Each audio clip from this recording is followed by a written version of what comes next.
اس موج کی حرکت سے ہوا بہت تیز بہنے لگی۔ پھر اللہ جل وعلا کے حکم سے بارے نے قرار پایا اور پانی پر آگ غالب ہوئی اور اب آپ پر جوش کھانے لگا۔ اس جوش کھانے سے ایک کف پانی پر ظاہر ہوا۔ اسی کف سے اللہ جل وعلا نے زمین کو بنایا۔ بعد اس کف پر بخار چڑھا جس سے آسمان پیدا ہوئے، اور جب موج کچھ کم ہوئی تو اس سے پہاڑ بنے، اور جب اس میں آہین کا استحقاق ہوا تو آتش فروزہ ہوئی اور اس سے مادہ دوزخ کا بنا۔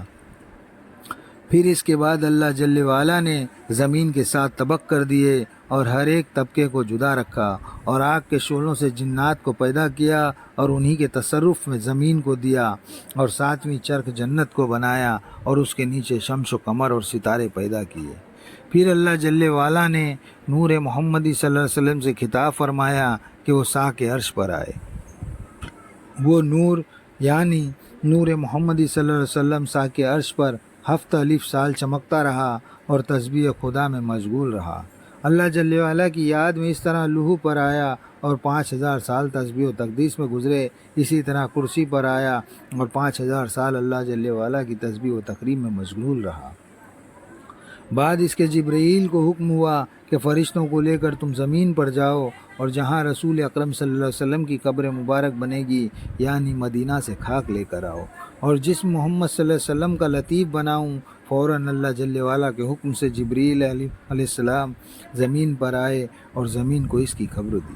زمین بہت خوش ہوئی اور اس میں شق آ گیا یعنی پھٹ گئی، اور اس میں سے کافور کی مانند خاک نکلی۔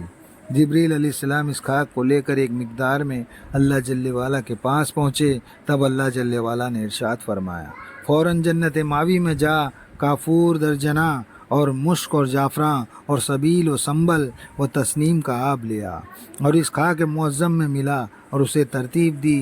تب جبرائیل علیہ السلام نے اللہ جل وعلا سے عرض کی یا رب العالمین اس میں کیا حکمت ہے؟ تب اللہ جل وعلا فرماتا ہے اے جبرائیل علیہ السلام اس سے میں پیدا کروں گا جسم پیغمبر صلی اللہ علیہ وسلم کا، اور جان بناؤں گا میں زعفران سے، اور مشک سے بناؤں گا خون شریف، اور سنبل سے منہ مبارک، اور سبیل سے احمد مرسل کے سبھی کال و کیل کو اور بناؤں گا، تکریم سے اس کی عبادت کو، اور تسنیم سے ساری خلق کو اس کو شفیق بناؤں گا، اور عزت و شان اسے عطا کروں گا۔ جبرائیل نے فرمان خداوندی کے مطابق اس کو ترتیب دی۔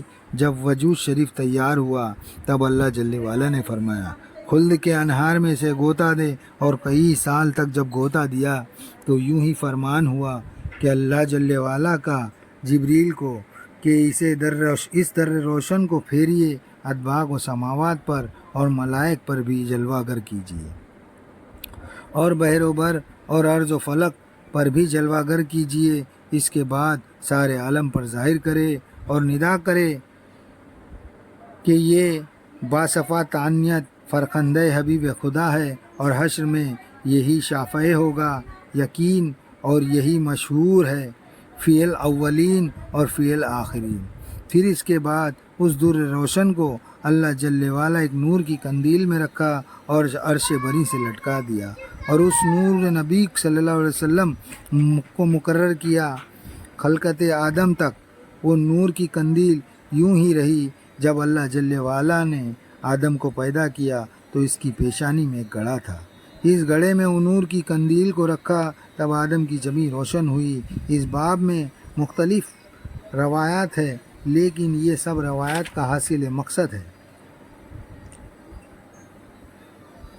ان سب کا حاصل مقصد ایک ہی ہے کہ خلقت عالم کا اصل اصول بے شک و شبہ حضرت محمد صلی اللہ علیہ وسلم ہی ہیں۔ بلا شک وہی ابواء الارواح ہیں، جیسے ابواء الاجسام آدم صفی ہے، وہی اشیاء جہاں کا سبب ہے، وہی ہستی کون و مکا کا سبب ہے، جو 18,000 عالم ہوئے اور انہی سے ہی نور بشر کا آشکار ہے۔ یہ سب انہی کے طفیل سے ہے، یعنی اللہ جل وعلا یہ ساری کائنات صرف اور صرف اپنے حبیب محمد مصطفیٰ صلی اللہ تعالیٰ علیہ وسلم کے لیے بنائی۔ اگر اللہ جل وعلا اپنے حبیب محمد صلی اللہ علیہ وسلم کو خلق نہ فرماتا تو ہرگز خلقت نہ بناتا۔ اسی باب میں ایک حدیث ہے انا من نور اللہ. وعلیکم السلام.